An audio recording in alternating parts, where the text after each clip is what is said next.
ассалому алайкум бинандагони гиромӣ, барномаи иттилоотии ахборро аз телевизиони тоҷикистон мустақиман манзуратон мегардонем. Дар студия Наргиз Шарифзода. фармони президенти ҷумҳурии тоҷикистон дар бораи ваколатдор оид ба ҳуқуқи инсон дар ҷумҳурии тоҷикистон ба муҳлати навбатӣ таъин намудани Бобозода мутобиқи моддаи 69 конститутсияи ҷумҳурии тоҷикистон фармон медиҳад. Бобозода умед ваколатдор оид ба ҳуқуқи инсон дар ҷумҳурии тоҷикистон ба муҳлати навбатӣ таъин карда шавад. Президенти ҷумҳурии тоҷикистон Эмомалӣ Раҳмон шаҳри Душанбе 14 май соли 2024. барномаи ахбори идома медиҳем. таҳдидҳои ҷиддӣ дар ҷаҳони муосир боиси мураккаб шудани вазъ дар бештари кишварҳои сайёра шудааст. Терроризму экстремизм ба рушди соҳаҳои муҳими ҷомеа монеъ шуда, суботу оромӣ ва амнияту осоиштагии аҳли сайёраро халалдор мекунад. дар чунин ҳолат ки ояндаи ҷомеа пешгӯӣ нашаванда арзёбӣ мешавад, ҳифзи истиқлолу озодӣ ва ваҳдату суботи сиёсӣ шарти асосӣ ва вазифаи муқаддаси ҳар фарди ҷомеа маҳсуб меёбад. идомаи мавзӯъ дар гузориши Манучер Ализода. дар ҷаҳони муосир мафҳумҳои зиёде барои аҳолӣ ва хусусан табақаи ҷавон шиносанд. Масалан, технология, сайёҳӣ, интернет, тиҷорат ва ғайраву ҳоказо. аммо мафҳуми дигаре ҳаст ки таи 20 соли охир ҳарчи бештар аз худ ба ҷаҳон огаҳӣ медиҳад. он зуҳуроти номатлуб, роҳи тира, созандаи афкори бад, ҷаҳоншумулу ҷавоншумул ва бадбахтии миллионҳо оилаҳо терроризму экстремизм ҳаст. масъалаи терроризм ва экстремизм новобаста аз оне ки ҳамчун як падидаи номатлуб тамоми кишварҳои ҷаҳонро ба таҳлука овардааст, аммо таҷрибаи кишварҳои муваффақ дар мубориза ба терроризм ва экстремизм нишон дод ки маҳз тадбирҳои самаранок дар самти пешгирии ин падида имкон медиҳад ки хатари терроризм ва экстремизм дар сатҳи байналмилал, дар сатҳи минтақа ва дар сатҳи миллӣ паст карда шавад. таҳлилҳо нишон медиҳад ки бо назардошти оне ки гурӯҳҳои террористӣ ва экстремистӣ ҳамарӯза аз муосиртарин технологияҳо, аз навтарин имкониятҳо ва механизмҳо барои ҷалби аъзоёни худ истифода мекунанд, аммо кишварҳо бошад дар самти мубориза ба ин падидаи номатлуб ҳанӯз ҳам аз механизмҳои классикӣ истифода мебаранд ки маҳз яке аз омилҳои самаранок набудани мубориза ба терроризм ва экстремизм гардидааст. зарари терроризму экстремизм ба дунё маълум аст. сабабҳояш бошанд зиёданд. аммо ду сабаби марказии ин зуҳурот ноамн сохтани вазъият дар давлате ва сабаби дигари меҳварӣ тавассути афроди террорист бадном кардани давлате аст. дар 10 солаи охир масоили таблиғи ифротгароӣ ва терроризм дар интернет мушоҳида мешавад ки ҳеҷ марзу бум надорад. бояд гуфт ки дар зарфи солҳои охир зиёда аз 100 мамлакати дунё ҳадафи амалҳои харобиовари террористон қарор гирифта. бар асари ҳамлаҳои террористӣ садҳо ҳазор нафар аҳолии осоишта ба ҳалокат расида, миллионҳо нафар макону манзили зисташонро тарк карданд. воқеан бар асари амалҳои террористӣ одамони бегуноҳ ба ҳалокат расида, шаҳру деҳот ва ёдгориҳои беназири таърихӣ хароб мегарданд. имрӯз созмону гурӯҳҳои террористиву экстремистӣ барои пиёда намудани ҳадафҳои суботкушу инсоннесткунандаи худ аз роҳҳои гуногун истифода мебаранд. мутахассисон дар самти мубориза бо терроризм маъмулан 6 усулро ки гурӯҳҳои ифротӣ онро васеъ истифода мекунанд қайд кардаанд. инҳо роҳҳои сиёсӣ, динӣ, идеологӣ, иҷтимоӣ, миллатгароӣ ва кибертерроризм аст. албатта имрӯз беш аз пеш истифодаи шабакаҳои иҷтимоӣ аз ҷониби гурӯҳҳои экстремистию террористӣ бармалом мушоҳида мешавад ва албатта зарари он ва паёмадҳои манфии он ба идеология, ба таърих, фарҳанг ва ғояҳои миллӣ мерасад ки ин ҳушдор медиҳад ба сокинони дар маҷмӯъ сайёра ки ин самтҳоро зери назорати ҷиддӣ гирифта бошанд ва аз ин паёмадҳои манфӣ огоҳ бошанд, ҳушёр бошанд ва зиракии сиёсии худро аз даст надиҳанд. пешвои миллат муҳтарам Эмомалӣ Раҳмон ҳанӯз 25 сол қабл аз минбари Созмони Милали Муттаҳид вобаста ба мубориза бо терроризму экстремизм нутқу ақида ва пешниҳодҳои саривақтиву заруриро ироа карда буданд. имрӯз ҷаҳон бо ин абри тираву доғи сияҳ рӯбарӯ аст ва моро бани одамро мебояд бо гурӯҳҳову афроди босурат одаму босират даранда муборизаи беамон барем ва ватани худу бошандагони онро аз ин зуҳурот эмин нигаҳ дорем.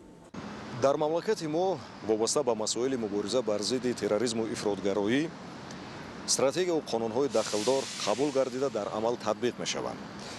ба ақида ва исботи коршиносони масоили сиёсӣ ин раванд беҳтару хубтар хоҳад буд агар ҷомеаи шаҳрвандӣ ва аз ҷумла якояки мову шумо низ нисбати татбиқи қонунҳои мазкур бетараф набошем. бубинед, яке аз усулҳое ки гурӯҳҳои ифротӣ ҷиҳати ба доми худ афтондани ҷавонони худногоҳ истифода мебаранд, ин роҳи идеология аст. Тарбия бошад яке аз шохаҳои идеология аст. пас чаро ин роҳу ин шохаро самараноку баръакси ҳадафҳои гурӯҳҳои ифротӣ истифода набарем? яъне тариқи тарбияи дурусти фарзандон ва аз хурдӣ дар ниҳоди онҳо ҷо кардани ғояҳои ватандӯстиву меҳанпарастӣ ва паҳлуҳои дигари мусбат. зеро тавре ки аз таҳлилҳо бармеояд, ҷавононе ки ба доми гурӯҳҳои ифротӣ меафтанд дар асл дониши кофӣ ва ҷаҳонбинии васеъ надоранд. абу али ибни сино ҳанӯз бештар аз 1000 сол қабл фармуда буд ки дар ҷавонӣ дар кӯдакӣ илм омӯхтан маълумотеро аз бар кардан ба мисли дар санг нақш гузоштан аст. ин ватану сарзаминро ки бо талошу заҳматҳои шабонарӯзии пешвои миллат муҳтарам эмомалӣ раҳмон ба ин ҳад расидааст ва мо имрӯз зиндагии орому шоиста дорем, мебояд дӯст дошту ҳимоя аз манфиатҳои миллӣ кард. ба истиқболи 35-солагии истиқлолияти давлатии ҷумҳурии Тоҷикистон дар шаҳри Бустон корҳои сохтмонӣ дар иншооти таъиноти гуногун вусъат ёфта. Бо маблағгузории ҳукумати мамлакат ва самгузории соҳибкорон нақшаҳои созандагӣ мавриди амал қарор доранд. ба ин муносибат аз соли 2022 то ин ҷониб дар шаҳр 89 иншоот баъди бунёд, таъмир ва навсозӣ мавриди баҳрабардорӣ қарор дода шуд. тафсилоти бештари мавзӯъ дар гузориши Абдуваҳоби Абдусаттор ва Дилшод Юсуфӣ. ба ифтихори 35-солагии истиқлолияти давлатии ҷумҳурии Тоҷикистон дар шаҳри Бустони вилояти Соғд тадбирҳои созандагӣ марҳила ба марҳила амалӣ гардида, дар асоси нақшаҳои таҳризишуда асосан иншооте сохта мешавад ки барои беҳдошти вазъи зиндагии мардум зарурати бештар дорад. тибқи маълумот бояд то соли 2026 дар шаҳр 223 иншоот бунёд, таъмир ва навсозӣ карда шавад ва дар ҳамин замина дигаргунсозии кӯчаю хиёбонҳо низ ба нақша гирифта шудааст. тадбирандешиҳои саривақтии роҳбарияти мақомоти иҷроияи ҳокимияти давлатии шаҳр ва саҳмгузории соҳибкорон ба он боис гашт ки аз соли 2022 инҷониб баъди бунёд, таъмир ва навсозӣ 89 иншооти таъиноти гуногун мавриди баҳрабардорӣ қарор дода шавад. дар раванди иҷрои корҳои созандагию бунёдкории саҳми соҳибкорон низ назаррас аст. аз ҷумла бо саҳмгузории соҳибкорон маҷмӯаҳои муосири савдою хизматрасонӣ, биноҳои баландошёнаи истиқоматӣ, коргоҳу корхонаҳои саноатӣ ва дигар иншооти таъиноти гуногун сохта мешаванд. ҳоло дар шаҳр корҳои сохтмонӣ дар 20 иншоот идома дорад ки шумораи зиёди онро биноҳои баландошёнаи истиқоматӣ ташкил медиҳад. дар раванди корҳои ободонию созандагӣ бо маблағгузории мақомоти иҷроияи ҳокимияти давлатии шаҳри Бустон нафсозии бинои қасри фарҳанг ва кӯдакистони рақами 4 ки барои таълиму тарбияи 500 кӯдак пешбинӣ шудааст идома дорад. ҳамзамон ҷиҳати фароҳам овардани шароити мусоиди ташхису табобат, шуъбаи осебшиносии беморхонаи марказии шаҳри Бустон нафсозӣ карда шуд ки бо ворид ва васлу насби дастгоҳу таҷҳизоти тиббӣ мавриди баҳрабардорӣ қарор дода мешавад. дар шаҳр зиёда аз 15 биноҳои истиқоматӣ бисёр ошна ва ошона корҳои сохтмонӣ идома дорад. бахшида ба ҷашни 35-солагии истиқлоли давлатии ҷумҳурии Тоҷикистон корҳои сохтмонӣ дар корхонаҳои истеҳсолӣ, майдончаҳои варзишӣ, таъмир аз навсозии қасри фарҳанги шаҳри Бустон, таъмир аз навсозии мактаби кӯдакистону беморхонаҳо ва инчунин мунфашкунии кӯчаи хиёбонҳо, чарғонкунӣ идома дорад. дар шаҳри Бустон ҷиҳати сабзу хуррамгардонӣ ва тозаю озода нигоҳ доштани кӯчаву хиёбонҳо низ тадбирҳои зарурӣ амалӣ карда мешаванд ки ин масъулияти муҳиму заҳматталабро кормандони раёсати хоҷагии манзилию коммуналӣ ба уҳда доранд. дар шаҳри Бустон шурӯъ аз даромадгоҳ ду шафати роҳҳои мошингард ва мавзеъҳои алоҳида пурра гулпӯш карда шуда, роҳҳои пиёдагард бо сафулакҳои махсус зиннат ёфтааст. ҳамзамон дар шаҳр барои сайру гашт ва истироҳати сокинону меҳмонон гулгаштҳои зебо бунёд карда шудааст ки ин тадбири муҳим ҳам дар доираи корҳои созандагию ободонӣ ба муносибати 35-солагии истиқлолияти давлатии ҷумҳурии Тоҷикистон амалӣ гардид. 2100 адад ниҳол шинондем. гулҳои садбарг 21800 бехт шинонда шуд. тарнайгул 30000 лӯздакҳо дар хиёбони Собониён шинонда шуд. имрӯз аллакай ба гулбастан сар кард. 70000 бех гулҳои мавсимӣ, тагеч, виола, марҷонгул, гулҳои маҳаллие ки ҳозир ба шароити мо мутобиқ шудааст, نشانده شد.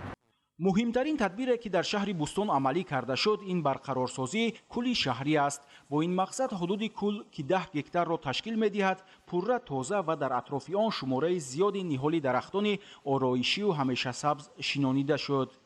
کل شهر نه چندان آباد بود چون که آب به قعر زمین می رفت، آب نمی ایستاد. از شهر اسفر خاک مخصوص آورده $200 کردی تگ کل به خواباندیم. 5 عدد چاه عمودی برقرار کردیم، آبش به کل روانه کردیم، گرد و اطراف کل به 500 بیخ نهال‌های همیشه سبز شناندیم. مورد ذکر است که عزم و اراده ساکنان شهر بوستون خصوصا صاحبکاران در راه تطبیق هدف‌های سازنده حکومت مملکت قوی بوده تا جشن 35 سالگی استقلالیت دولتی جمهوری تاجیکستان همه انشاءات به نقشه گرفته شده را با سطح و صفت بلند ساخته به استفاده می‌دهند.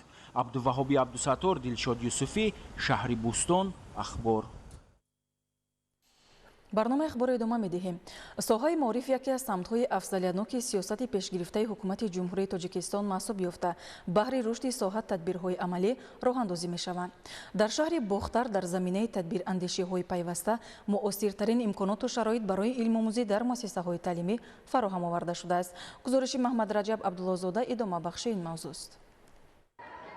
قبول якчанд барнома ва консепсияҳои муҳими давлатӣ дар даврони соҳибистиқлолӣ барои татбиқи ислоҳоти соҳаи илму маориф ва дар ин замина беҳтар намудани шароити кории олимону омӯзгорон заминаи мусоҳид фароҳам оварда ба сатҳу сифати таълиму тарбия дар ҳамаи зинаҳои таҳсилот такони ҷиддӣ бахшед.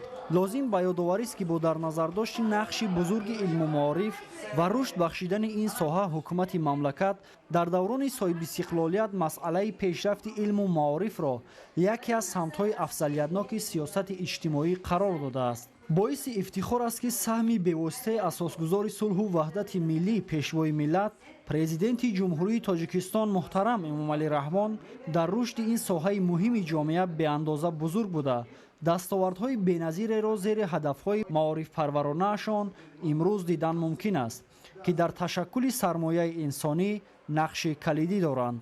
натиҷа ин аст ки дар тамоми шаҳру ноҳияҳо махсусан дар шаҳри бохтари вилояти хатлон ба ин соҳа таваҷҷӯҳи хоса зоҳир гардида марҳила ба марҳила шароити таълимгирандагон хубтару беҳтар карда мешавад. дар соли таҳсилии 2023-2024 дар даври ниҳоии озмуни фании хонандагон 11 нафар хонандаи мо дар сатҳи ҷумҳуриявӣ соҳиби ҷойҳои ифтихорӣ гардиданд ки аз инҳо 2 нафари онҳо соҳиби медали тилло гаштанд.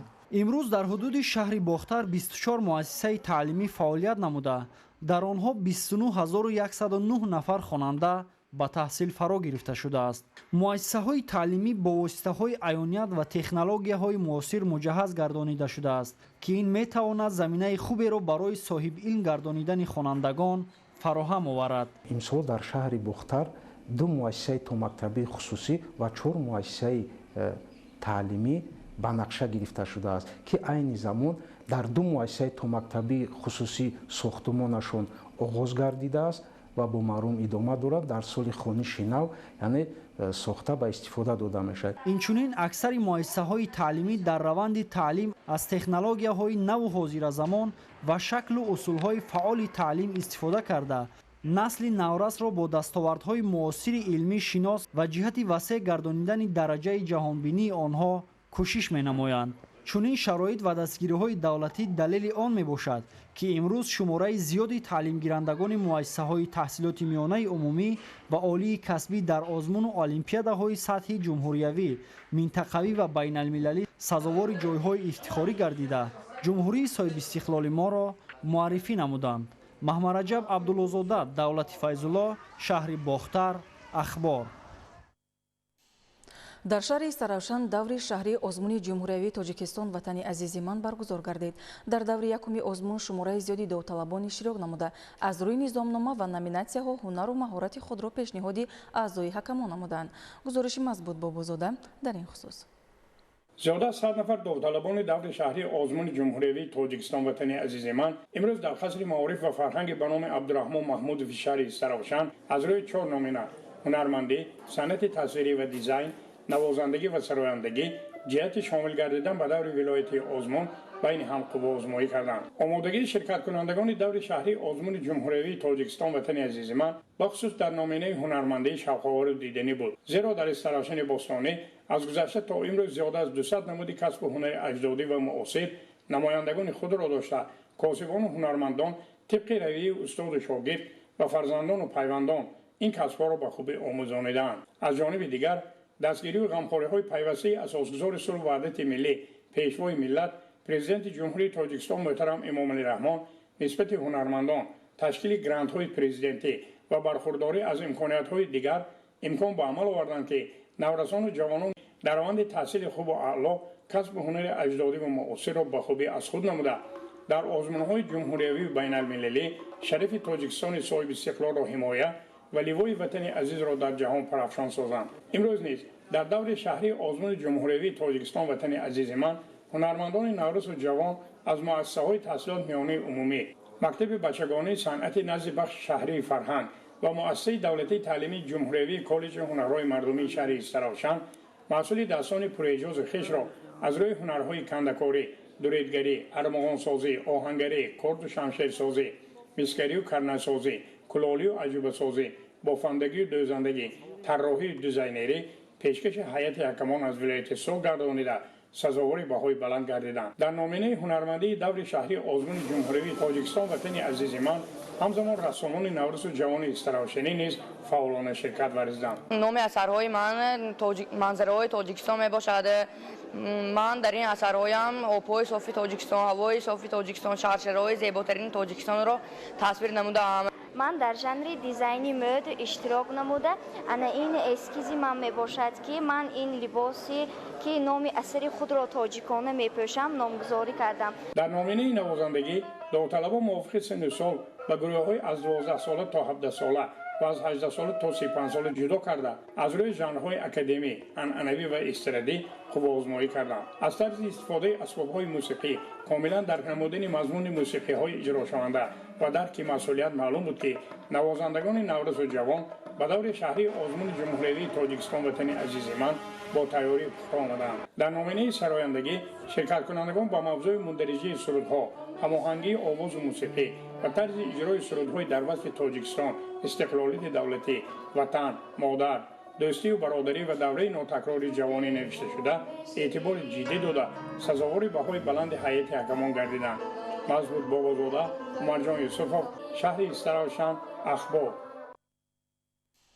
بینندگان گرامی در همینجا برنامه اطلاعاتی اخبار به انجام میرسد. خیر سلامت باشید.